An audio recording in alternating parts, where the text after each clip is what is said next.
Et il se contrôle facile en plus. Hein.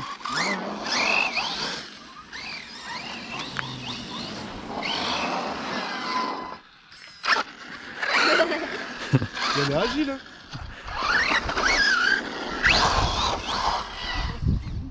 Ouais, really. Donc sur Conrad. Après Conrad, c'est rigolo, des fois si tu regardes en Allemagne, c'est moins cher. Mais après, il faut pouvoir le faire régler, faut pouvoir le faire livrer en Allemagne. Parce que Conrad France, il rajoute des trucs. Et à la base, c'est un FS Atom. Tu vas voir si tu le trouves peut-être aussi sur Ali. Nitrotech. Et FTX, ils le vendent aussi. Sur le site nitrotech.com, ouais. Je crois qu'ils le vendent.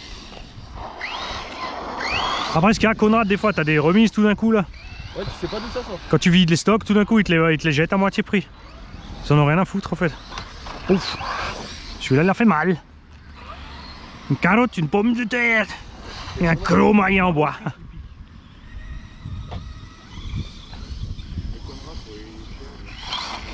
T'as trouvé? Il est à combien? 415. Ah, ça va là. Ouais. 415, c'est sympa. Si tu peux choper encore une petite remise.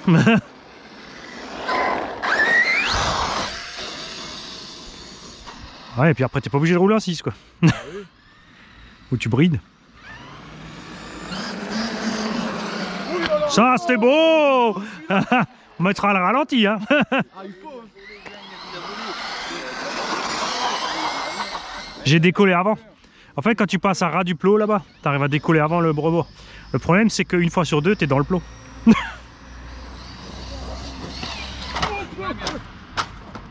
Là, le plot, tu l'as frôlé. Il y a la trace du pneu. Pour l'instant, il tient. Écoute, avec le crash qui vient de se prendre. Mais le plastique, regarde, il est pas si mal. Hein. C'est vraiment du nylon la cage. Hein. Ouais. Et même les triangles, comme ils sont courts, tu vois, ils ont pas trop de levier dans la gueule. Ouais. Après, ce qu'il y a, c'est qu'ils sont vissés là. Et il n'y a que la cale avant en alu. Les autres sont en plastoc. Tu vois, donc je me dis qu'à un moment, tu vas arracher les cales plastoc à l'ancienne, quoi, comme sur les vieilles Huntsman. Ouais. Mais d'un autre côté, je crois qu'ils les font déjà en option alu. Après, les tourelles, c'est pareil, ils sont un peu molles, quoi. Mais nous, on a carbone by J, on s'en fout. Il me l'a fait en carbone, là. Soit je peux la doubler, tu sais, carbone plus alu. Soit je la fais full carbone. Carbone plus alu, mais t'es tranquille là. Ouais. C'est overkill, mais il pèse, quoi. Hein. Regarde. C'est quand même lourd, hein. Mais là, tu vois la mauvaise qualité d'alu et de ferraille, tu vois. C'est comme Arma, il pèse des blindes. C'est pour ça que l'infraction est aussi lourd. Là, au bois haut, je suis à 2 kg plus léger que l'Arma. Ah non, ça c'est abusé. Oh mince.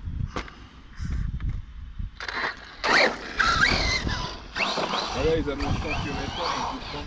Ouais, 100 si tu mets le pignon le gros. Ouais. Ouais. Oh, joli. C'est un truc à flinguer le cerveau, ça. Non, mais je voulais voir si les triangles sont bons. Ok, qu'est-ce que ça donne en front crash? Je suis timide quand même. Hein. Je veux pas trop frimer non plus. J'ai pas de marche arrière, alors j'y vais à fond en avant. Qu'est-ce que t'as fait? Je sais pas où je suis. Là-bas. Ouais, tu l'avais posé où? Ah, il est là-bas, au milieu. Ah. Bah, ça risque rien, il n'y a pas de flotte là. Raph, il a fait la même, il était dans l'eau. Hein. Avec le X-Max tout neuf, première sortie. Comment il s'appelle Il y a un fouille celui qui est avec nous là. Il avait le X-Max tout neuf. Et il avait le neutre décalé. Donc il avançait à 1 km/h. Et à un moment, il pose la radio pour aller des dadas qui avaient cassé une pièce. Ils ont travaillé pendant 2-3 minutes. Et d'un coup, je vois Raph au milieu du champ comme ça, bloqué. J'arrête, je fais. Et là, j'ai tilté, tu vois. Je fais, il est où le X-Max? Je sais pas. Il arrivait même plus à parler comme il faut. Il était parce qu'il est tout neuf. Il a économisé je sais pas combien de temps pour l'avoir. Du coup, je descends au Rhin. Je regarde. Et on était quand même à 30 mètres du bord. Hein. Il flottait. Je descends au Rhin. Non, c'est bon, il est pas dans l'eau. Du coup, il était détendu. Je tourne la tête. Je le vois, tu sais, entre l'écluse et le pont. Il était en train de remonter au bord. Tu sais, il y a le contre-courant. Il remontait vers le pont. Tu sais, pour partir dans le Rhin. Mais il était au bord, tu vois, donc je l'ai chopé. Mais Alex aussi, lui, avec son T2M. Oui, Alex, lui, ouais. Ah, lui, il a fait fort, lui, quand même. Plouf. Mais lui, tu sais, en fait, comme il a pris le pont, il a trouvé ça rigolo. Il s'est dit, il fait une boucle. Il a juste oublié qu'à un moment, il y a l'eau. t'es à la verticale et que tu contrôles plus rien. Et à bout d'un moment, il y a plus rien qui touche le sol. Et tu le vois, il jette tout, il descend. Ouais, qu'est-ce qu'on a... Oh putain, qu'est-ce qu'on a rigolé.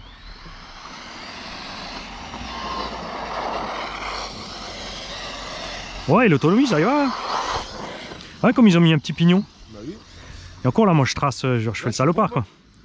En condition normale, tu roules pas comme ça. Si tu fais un petit circuit, t'es tranquille.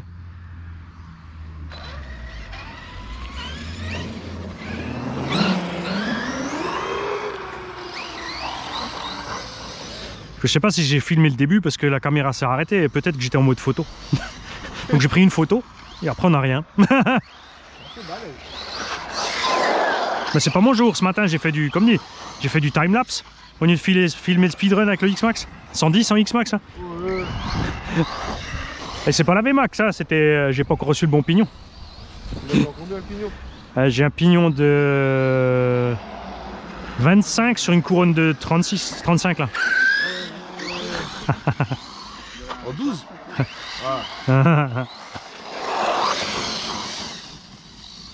J'ai faim. Arrête-toi, coupure.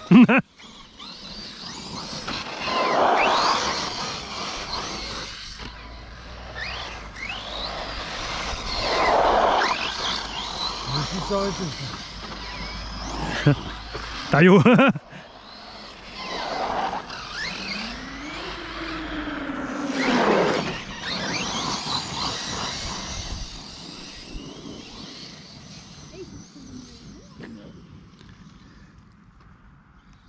Ah mais Traxxas ils ont bien appris aussi, tu vois, entre le R-Evo 1 et le 2, ils ont aussi diminué la VMAX sortie de la boîte. Hein.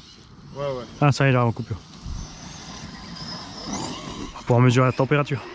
Ah, t'as perdu un plan d'équilibrage, c'est pour ça que t'arrives pas.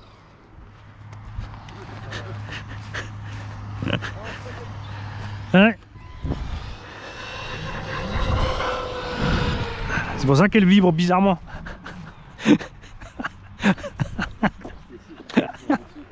Ouais mais ça c'est, regarde il est tout neuf. Tu peux être sûr que le mec il a fait l'équilibrage chez Noroto.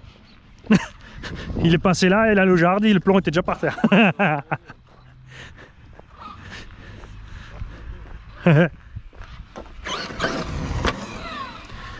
Bon, à mon avis là ça va être chaud. Ouais, ouais là il a pris cher. Putain, il faut la pince pour enlever les goupilles, tu crois. Sur les merguez Ouais. Je vais monter ça sur la X01 comme ça, je suis sûr de plus glisser, tu vois. Ouais, le problème c'est que c'est trop lourd pour les cadres. Ouais. Avec leur cardan du... Après, nous on a mis les sur la Revo, nous, enfin sur le X01, tu peux mettre les Louise. Piste. Ah, ils rentrent dedans? Ouais. Plus ou moins la même taille? Oui, ils sont un tout petit peu plus petits, mais quand tu roules, tu vois pas la différence. Ah oui. Et tu remontes un peu les suspects. Mais du coup, après, ouais. Tu vois, il y a l'éclairage et tout. Alors. 35-40 degrés. Bon, lui, il va donner. Il monte à 60. Même pas. Tu vois, bon pignon, hein, pas de mystère. Hein.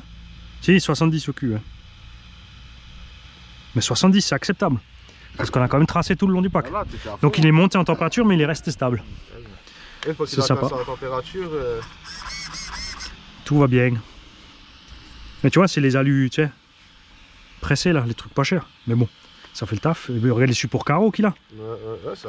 Même le pare-choc, t'as vu ça? Il est robuste, hein. Ouais. Ils ont assuré. On peut juste régler ça, quoi. C'est pas mal, tu vois, les diffs sont... Ouais, détendus, hein. Regarde. Ils sont vides, quoi. Juste un peu de graisse pour éviter que ça bloque.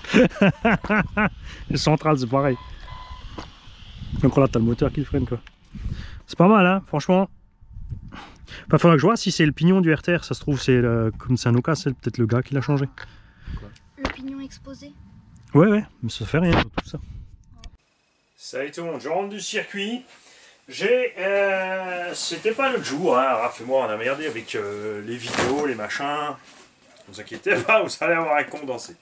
Alors, le FS Atom, aka un Really machin bidule Conrad, aka FTX Trucmuche, et ben lui m'a agréablement surpris. Vous aurez malheureusement qu'à peu près 8 minutes du run. On a roulé une vingtaine de minutes. Voilà. C'est pas jeudi, on a roulé 20 minutes, il n'y a pas 20 minutes. Vous pouvez demander aux gens qui étaient avec moi. On avait plusieurs pilotes avec nous. On a passé aussi la radio, et ça c'est dommage, un petit gars qui s'est réglé avec la machine, c'est surtout lui que j'avais filmé, pour que le test soit réaliste.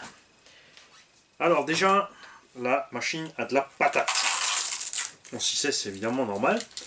Là j'ai un pignon de 11, ce que j'ai pas regardé si c'est le pignon d'origine ou si c'est Tonton Oli qui me l'a mis. Entre temps, je n'ai pas pensé encore à le mailer pour lui demander. En tout cas, une chose est sûre, avec le pignon de 11 en 6S, c'est génial. On a forcé, on était dans la prairie, aller, retour, gaz, frein, tout ce que tu veux. Le moteur était à 70 degrés.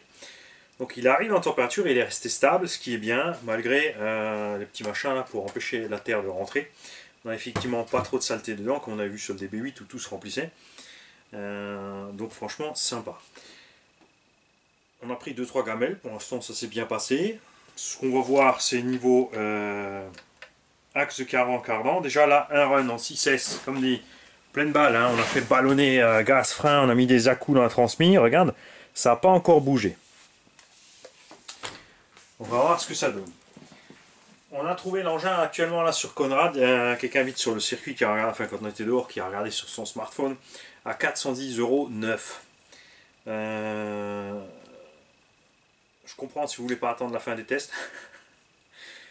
Je vous le conseille quand même parce que des fois vous avez vu, voilà, quand même des étranges surprises parfois, mais ouais, donc déjà l'électronique en est tranquille, le cerveau fonctionne aussi, on n'a rien déglingué. Les suspects, comme on a dit, là, ça va pas du tout, tu vois, les ressources sont détendues au max, le machin, il remonte direct. Donc je vais travailler les suspects, à l'arrière on est pas mal, à l'avant ça va pas du tout. La tenue de route est cool, pour ce type d'engin évidemment. Le fait que les pneus glissent, et même avec les diffs détendus, il s'en est super bien sorti, franchement. Alors c'est sûr qu'à l'axel, dans les virages, tu fais mouliner à mort l'avant et une roue ou l'autre à l'intérieur.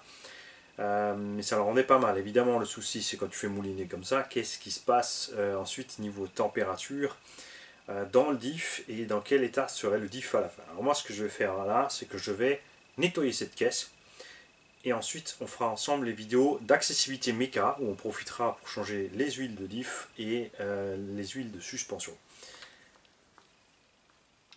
À l'arrière, comme dit, on va laisser. Bon, après, c'est vrai qu'il y a encore. Attends, on va remettre ça avec la cage et le machin.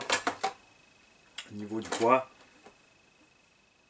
c'est pas mal. C'est mou, c'est sûr. Alors c'est pas, attention, c'est pas un setup pour aller faire des sauts, c'est clair. C'est un setup tout à fait normal. Ce qu'on n'a pas regardé, s'il existe plusieurs couleurs, parce que ouais, la couleur ça va, mais ce serait sympa dans d'autres couleurs. J'ai pas regardé la version FS Atom.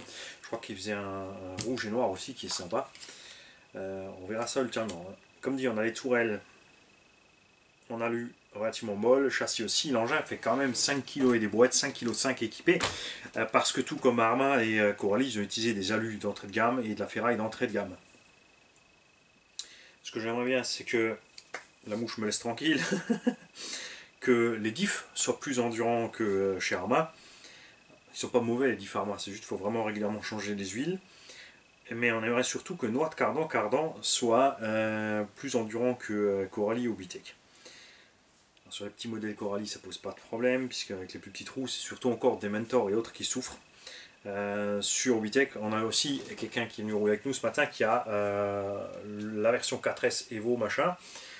Il a plié les cardans centraux sur du flex de châssis, sans faire de saut, rien ni l'envoyer. Il a mis les cardans CVD, il a pour l'instant la voiture 2-3 packs.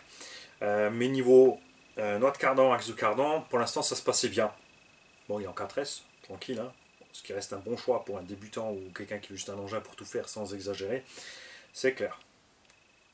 Là on a mis 6 parce qu'il est lourd. L'engin est lourd, donc 6S avec une petite multiplication c'est mieux, et encore mieux évidemment si tu descends les carvés, ça se passe bien aussi. Mais niveau conso, chauffe, tout ça, franchement, agréablement surpris par cette caisse encore une fois. Mais ça, c'était après le premier run. Et je vais rajouter cette vidéo. Alors soit vous allez avoir le run maintenant, juste après, là, soit vous l'aurez eu avant et le compte rendu direct derrière. Parce que bon, il n'y a pas grand chose sur la vidéo. Mani l'a merdé. Oui, brode. En tout cas, tout comme la King Motor, je pense que ce machin va rester encore un petit moment là pour faire les essais. Pour l'instant, à froid comme ça. C'est la deuxième voiture, je crois, cette année qui nous surprend agréablement. D'un petit constructeur ou d'un truc générique qui fait des trucs pas chers au départ. La King Motor, on l'a vu après 15-20 packs, c'est sûr, on a des soucis, noix de cardan, tout ça. Mais j'ai roulé en 6S, j'ai fait le débile avec. C'est normal que ça souffre, mais elle est agréable à conduire. Tourelle, châssis, tout ça, pas bouger, malgré les crashs, les carreaux sont solides. Et pour de la GT de cette taille-là, c'est franchement sympa. C'est sûr quelqu'un qui en prend un, qui en prend soin. pas un peu plus soin que moi, mais qui en prend soin, pourra rouler tranquille l'année avant de devoir intervenir dessus, franchement. Surtout si tu restes en 4 pour le plaisir de voir rouler la voiture, ça posera aucun problème. J'espère que celui-là aussi va nous faire ce même plaisir. Salut!